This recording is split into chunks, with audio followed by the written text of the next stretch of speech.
Greetings, my name's Dwayne, and I want to show you how I paint the felt for my Forest Flowers Fairy Gnomes. I'm not going to show you actually how to make the gnome and put it together. I do that in a couple other videos here, but I want to show you, I get questions on how I get the paint on my felt and get the different colors and everything. I just put this guy together, and I've got several other ones that I'm working on that I do a variety of different mix and match type of things, and I just like to show how I put the character into that. So what you could do is you could buy your felt squares, the 9x12 at any of the craft stores, or I buy by the yard. I found that I use the cream color a lot with these. I'm going to try doing the white too, but the cream color seems to be the best to put together with these gnomes, especially with blending with the colors of the paints and everything. And all I do is start out with some water. I do it over the sink or do it in a bowl here, and I just soak my felt in it. Just get it a little bit wet, wring it out. So I still have it damp, wet, and then I just lay it out. Make sure you got something covering. This is simple here that I'm using just a cookie sheet, and just a pie or cake rack there. Make sure you're covering though. I've gotten enough paint on my other surfaces to know it's best to have things covered at all times. So I'm just laying my felt out. As I said, I buy by the yard, so I cut up my squares, cut up my the rectangulars. So you can do different sizes, but close to the 9x12 size. And again, I'm using the cream color. The paints I use are just acrylic paints. You can buy them anywhere. I've gotten some from just the Dollar Tree, some from Hobby Lobby, some from Joann's. So I'm just picking out certain colors that I like, and each square I do one color. Now, I experimented with this guy and actually did several colors. I like the look. It came out real nice and everything. So you can do multiple colors with it. This has some of the blues, the reds, purples, oranges into it, so it looks real nice. But for this, I'm just going to use one color. So if you want to experiment with different colors, that's fine. You can do that. Just to show you how things have come out. Here I was just using some greens, just a green. There's actually two greens in here, but by the time it blended, it comes out looking pretty much just the greens there.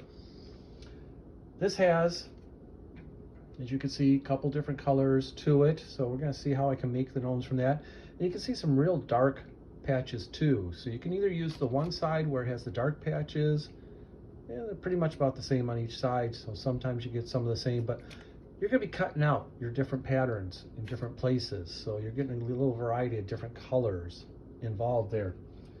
And I don't always get things the way I want to have them. This was supposed to be a brown tonal into black. When it got done, it was just a little more of a dark spots, black spots, but I'm going to see if I can work with it and make more of a distressed look. This is going to be for a little bit bigger gnome rather than just the ornaments that I was making there. So I want to see what I can do with that, maybe try again to do that. But when the felt's only, like I said, about 50 cents per sheet, it's pretty easy to be able to do things, or if you buy by the yard, get things done a little bit cheaper. So I'm going to start out, I'm going to use just one of my favorite blues here. And as I said, you can use a couple different colors too if you wanted to get like 2 or 3 different blues and put them on here. And all I'm doing is getting a regular paintbrush and my blue and my paint,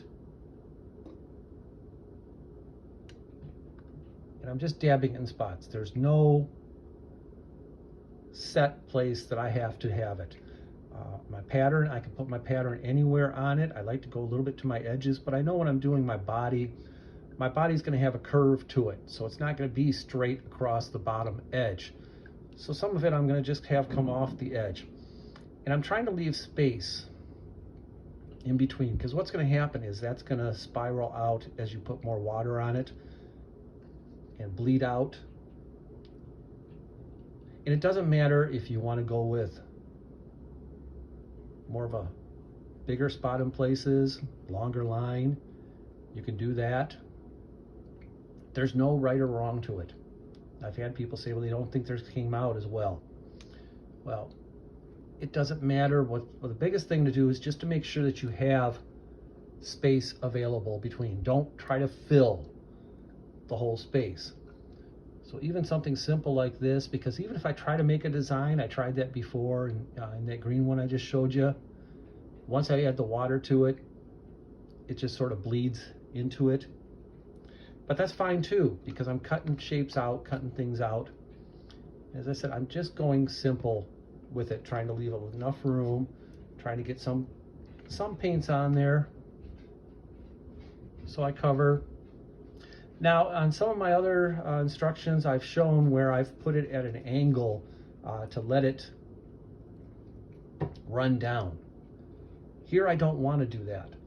Here I want to keep it simply just flat. And what I'm doing now is just rinsing my brush off. And I want to get the paint off, but I want to get some water on there. And I'm just going to tap it on. As you can see, it's already starting to spread a little bit.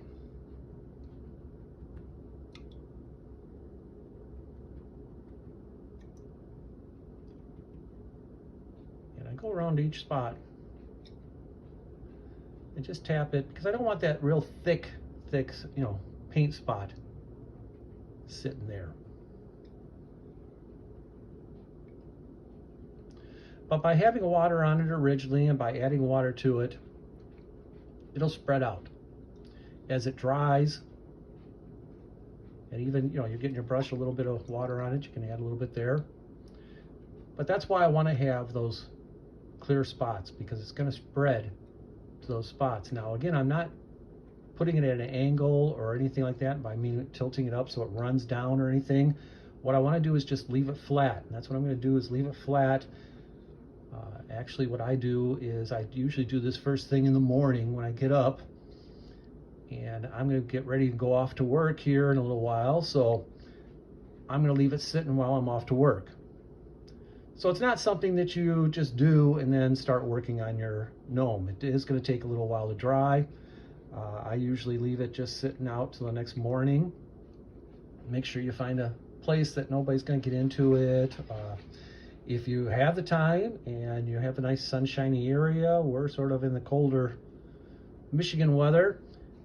It's kind of like hard to keep it outside, but on sunny days you can put it outside, but I don't want anything to get into it or anything blown onto it like leaves or something. So I usually put it in a spot where it can sit and dry. And then after I come home the next day, or if I'm later at day when I'm home, I might put it in the oven for about 200 degrees and put it in there for about 20 minutes. That'll finish drying it. But I don't want to put it in prior to that, because this is going to spread, and I want it to get that spread. Now, if you do decide, okay, this is how I want it to look, you could do that. You could pop this in the oven right now. Like I said, just keep it real low, about 200 degrees for about 20-25 minutes, and it will dry it out there, and you'll get that pattern. And like I said, I just wanted to show you how I paint that.